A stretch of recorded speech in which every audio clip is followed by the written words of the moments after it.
গত পর্বে আমাদের প্রশ্ন ছিল, কেন একটি গাছকে আমরা গ্রোথ মাইন্ডসেটের উদাহরণস্বরূপ এবং কেন একটি তালাকে আমরা ফিক্সড মাইন্ডসেটের উদাহরণস্বরূপ ব্যবহার করে থাকি। তবে চলুন আজ একত্রে এই উত্তরটি জেনে নেওয়া যাক। তবে সর্বপ্রথম আমাদেরকে মাইন্ডসেট ব্যাপারটি সম্পর্কে ধারণা নিতে হবে। গ্রোথ মাইন্ডসেট ধারণাটি মনোবিজ্ঞানী ক্যারল ডিউক দ্বারা বিকশিত হয়েছিল এবং তার বই মাইন্ডসেট খুব জনপ্রিয়তা লাভ করেছিল। ক্যারল ডিউক তার মাইন্ডসেট বইটিতে বলেছেন, যে সকল লোকেরা গ্রোথ মাইন্ডসেটের অন্তর্ভুক্ত তারা মনে করে মস্তিষ্ক এবং প্রতিভা কেবলমাত্র প্রারম্ভিক বিন্দু।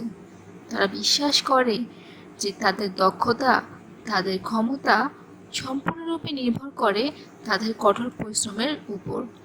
কঠোর পরিশ্রমের মাধ্যমেই তারা তাদের দক্ষতাকে বিকশিত করতে পারে। এখন যদি আমরা একটি গাছের জীবনচক্র পর্যালোচনা করি, তবে আমরা দেখতে পাব ছোট্ট একটি চারাগাছ থেকে কিন্তু একটি পরিপূর্ণ গাছে রূপান্তরিত হয়। তবে যদি ছোট একটি চারাগাছকে পর্যাপ্ত যত্ন করা হয়, তাহলে কিন্তু সে একটি পরিপূর্ণ গাছে রূপান্তরিত হয়। ঠিক একইভাবে আমরা যদি আমাদের মস্তিষ্ককে একটি ছোট্ট চারাগাছ হিসেবে কল্পনা করি, তাহলে আমরা বুঝতে পারব নতুন নতুন চ্যালেঞ্জ গ্রহণ এবং কঠোর পরিশ্রমের মাধ্যমে কিন্তু আমরা আমাদের মস্তিষ্কের বিকাশ বৃদ্ধি করতে পারি। একটি চারাগাছকে যখন যত্ন সহকারে পানি, আলো, বাতাস, মাটি ইত্যাদি দেওয়া হয়, তখন গাছটি বড় হয়ে ওঠে এবং তখন সে নানা ধরনের বিপদ, ঝড়, বৃষ্টি, প্রতিকূলতা উপক্রম করতে পারে।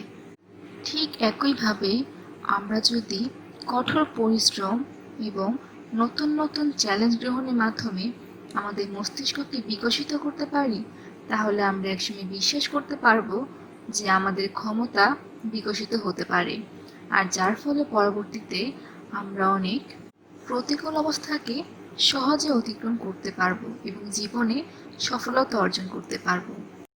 গাছের বৃদ্ধি পাওয়া এবং মানব মস্তিষ্কের বিকশিত হওয়ার প্রক্রিয়াটি অনেকটা একই, যার জন্য আমরা একটি গাছকে গ্রোথ মাইন্ডসেটের উদাহরণস্বরূপ ব্যবহার করে থাকি। সর্বদা নিজেকে নতুন নতুন চ্যালেঞ্জের সম্মুখীন করুন, কেননা আপনার মস্তিষ্কের বিকাশ সম্পূর্ণরূপে নির্ভর করে আপনার কঠোর পরিশ্রমের উপরে, এবং আপনি বিশ্বাস করতে শিখুন যে আপনার ক্ষমতা এবং দক্ষতা আপনার কঠোর পরিশ্রমের মাধ্যমে বিকশিত হতে পারে। তাহলে জীবনে সফলতা অর্জন করতে পারবেন এবং নিজের সকল স্বপ্নকে পূরণ করতে পারবেন।